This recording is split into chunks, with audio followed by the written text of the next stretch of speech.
नमस्कार प्रिय विद्यार्थियों, मैं शैलेंद्र कुमार आपके अपने online platform expert classes bye Shailendra में आप सभी का हार्दिक स्वागत, अभिनंदन और वंदन करता हूं। आज हम आप सभी के लिए शब्द विचार के अंतर्गत क्रिया विशेषण की क्लास लेकर आया हूं। तो आइए सीधे लेकर चलता हूं क्लास की ओर बिना टाइम वेस्ट किए हुए। बात करेंगे क्रिया विशेषण की। क्रिया विशेषण के अंतर्गत हम ये देखेंगे कि जो क्रिया विशेषण हैं ये किसकी विशेषता बताते हैं।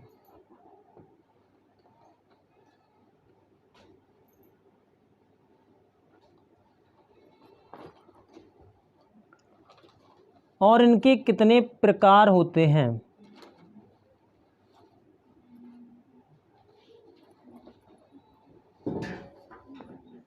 बात समझ में आ रही है? तो यदि इनकी विशेषता की बात करें, विशेषता की यदि बात करें तो ये क्रिया की विशेषता बताते हैं।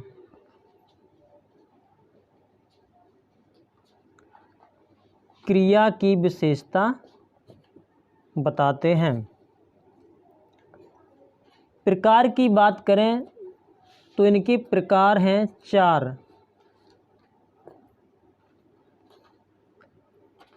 लेकिन यहाँ पर एक प्रश्न और देख लेते हैं कि क्रिया विशेषण का प्रभाव किस किस पर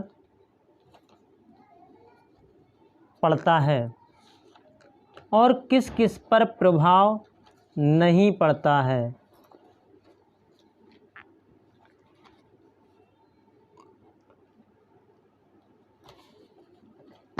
और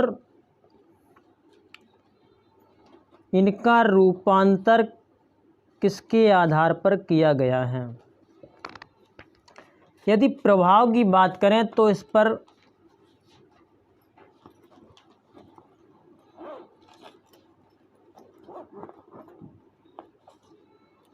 लिंग,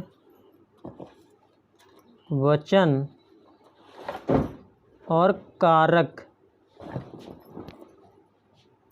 लिंग वचन कारक का प्रभाव नहीं पड़ता है, यानी कि इस पर किसी का प्रभाव नहीं पड़ता है।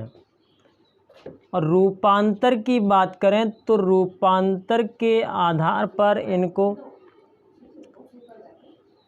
अविकारी कहा जाता है। अविकारी कहें या फिर अव्यय कहें। इतनी बात तो हम और आप समझ चुके होंगे। यदि हम प्रकार की बात करें तो इनके प्रकार होते हैं 4।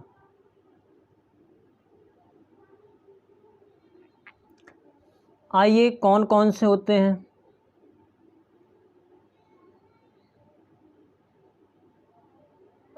रीतिवाचक क्रिया विशेषण, कालवाचक क्रिया विशेषण,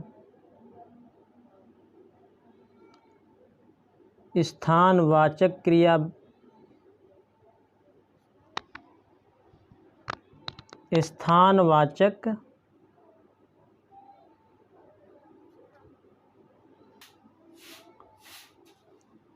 स्थानवाचक क्रिया विशेषण और परिमाणवाचक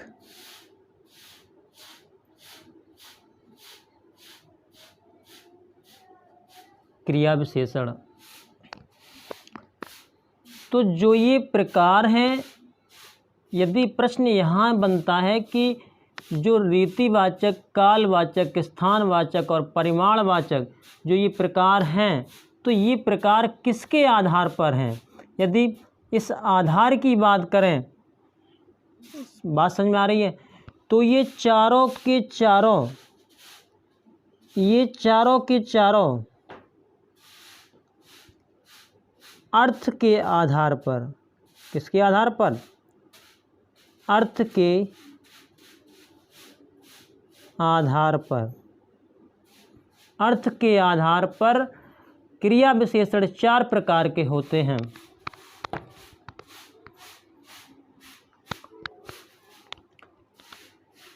आइए इनकी हम पहचान कैसे करेंगे।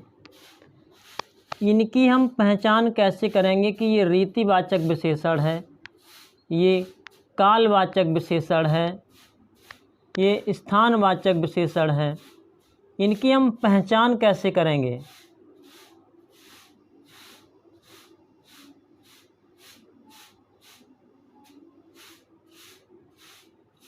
यदि पहचान की बात करें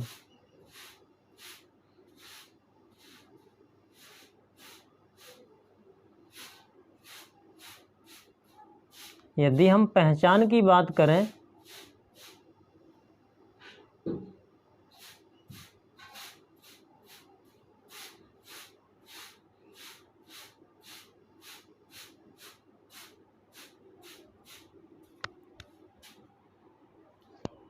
यदि हम पहचान की बात करें, चलिए यहाँ पर लिख देते हैं।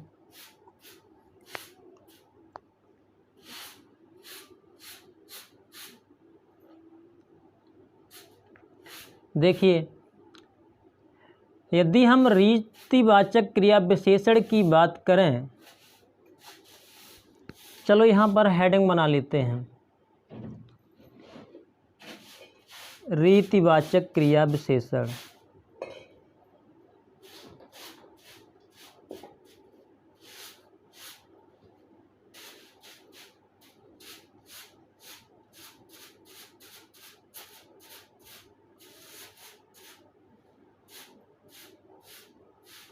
रीतिवाचक क्रिया विशेषण। तो रीतिवाचक क्रिया विशेषण, रीतिवाचक क्रिया विशेषण की यदि हम बात करें तो इसकी पहचान के लिए एक हम लाइन लिख रहे हैं।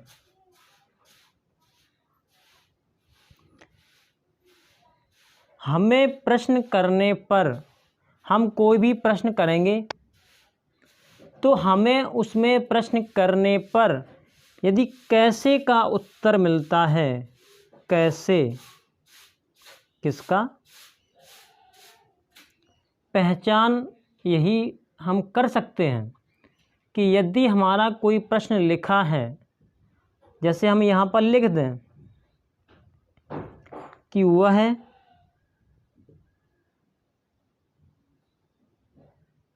धीरे धीरे चलती है,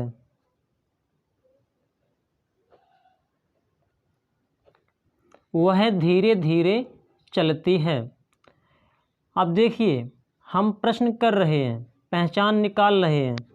वह धीरे धीरे चलती है, वह कैसे चलती है, वह कैसे चलती है, तो अपना यहाँ पर आंसर निकलेगा कि धीरे धीरे। ठीक है, आप समझ गए होंगे। तो चलिए, कुछ शब्द हैं उनको हम यहाँ पर लिख रहे हैं, जैसे ऐसे,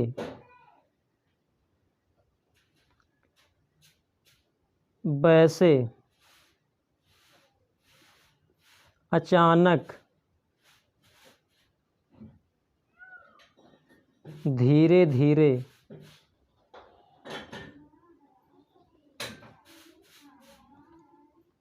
अवश्य,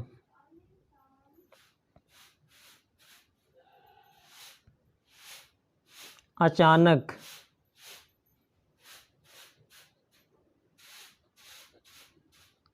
और एक शब्द है कदाचित।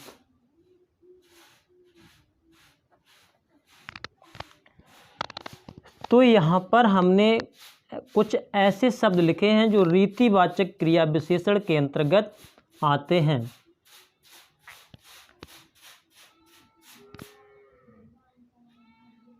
तो मुझे उम्मीद है कि ये बात आप समझ गए होंगे। ठीक है,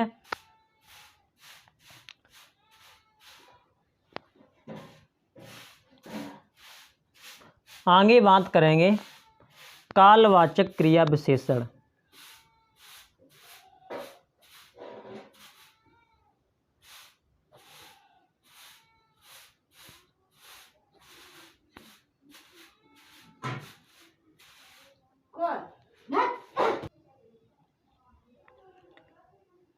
मुझे उम्मीद है कि ये क्लास आपको समझ में आई होगी। यदि इस क्लास से हमने कुछ सीखा है, आपने कुछ सीखा हो, तो इस क्लास को अपने दोस्तों में ज़रूर शेयर करें। मेरी आपसे ये एक ही प्रार्थना है। तो चलिए ये क्लास आज यहीं पर रोक रहे हैं। कल फिर मिलेंगे एक नेक्स्ट क्लास के साथ। तब तक के लिए जय हिंद।